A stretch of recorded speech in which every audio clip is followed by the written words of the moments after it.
வணக்கம். வாங்க, இந்த வாரம் தமிழ்நாட்டோட வானிலை நிலவரம் என்னன்னு ஒரு முழுசா பாத்துடலாம்.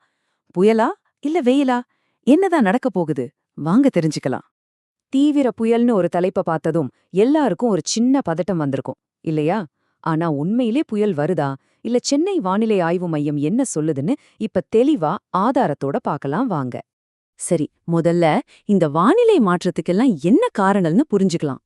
வானிலை ஆய்வு மையம் வளிமண்டல சுழற்சின்னு ஒரு வார்த்தை சொல்றாங்க. அது ஒன்னும் பெரிய விஷயம் இல்ல.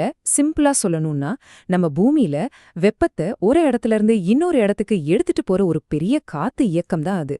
இதான் நம்ம வானிலைய முடிவு பண்ற ஒரு முக்கியமான என்ஜின் மாதிரி.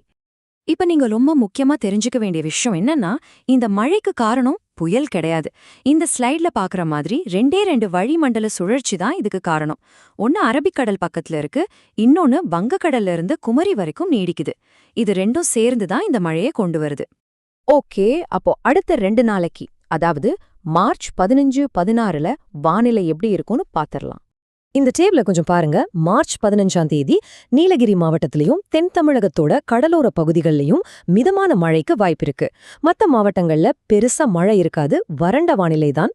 அடுத்த நாள் மார்ச் 16ஆம் தேதி நீலகிரியில லேசானதிலிருந்து மிதமான மழையும், தென் தமிழ்நாட்டுல அங்கங்க லேசான மழையும் இருக்கலாம். மத்தபடி தமிழ்நாடு, புதுச்சேரி, காரைக்கால் பகுதிகள்ல பெரும்பாலும் வானிலை ட்ரையா தான் இருக்கும். சரி, இப்போ வாரத்தோட மத்த நாட்களுக்கு வருவோம். மார்ச் 17ல இருந்து 21 வரைக்கும் பாத்தீங்கன்னா தமிழ்நாடு, புதுச்சேரி, காரைக்கால்னு சில மாவட்டங்கள்ல மழை தொடரும். ஆனா இங்க ஒரு முக்கியமான விஷயம் என்னன்னா, மழையோட அளவு கொஞ்சம் கொஞ்சமா குறைய ஆரம்பிச்சிடும்னு வானிலை மையம் சொல்லியிருக்காங்க. சோ மழை இருக்கும், ஆனா போக போக கம்மியாகிடும். மழைய பத்தி பேசிட்டோம். இப்போ இந்த வாரத்தோட இன்னொரு முக்கியமான டாபிக், அதுதான் வெயில். இது ரொம்ப ரொம்ப முக்கியமான ஒரு பாயிண்ட். வரப்போற நாட்கள்ல வழக்கமா இருக்கிறத விட 2 to 3 டிகிரி செல்சியஸ் வரைக்கும் வெப்பநிலை அதிகமாக போகுது. குறிப்பா மத்தியான நேரத்துல வெயிலோட தாக்கம் ரொம்பவே அதிகமா இருக்கும். சோ கொஞ்சம் ஜாகிரதையா இருங்க. உதாரணத்துக்கு நம்ம தலைநகர் சென்னை எடுத்துக்கிட்டீங்கன்னா அதிகபட்ச வெப்பநிலை 34 டிகிரி செல்சியஸ தொட வாய்ப்பு இருக்கு.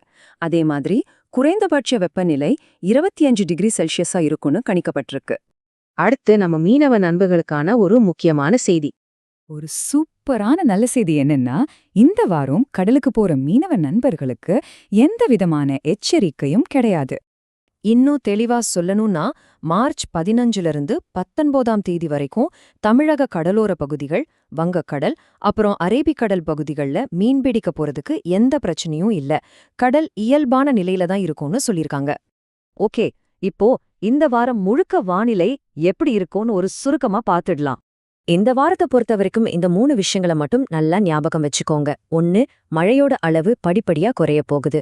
2, வெயிலோட தாக்கம் மெதுவா அதிகமாக போகுது. 3, ரொம்ப முக்கியமா மீனவர்கள் கடலுக்கு போறதுக்கு எந்த பிரச்சனையும் இல்ல, கடல் பாதுகாப்பா தான் இருக்கும்.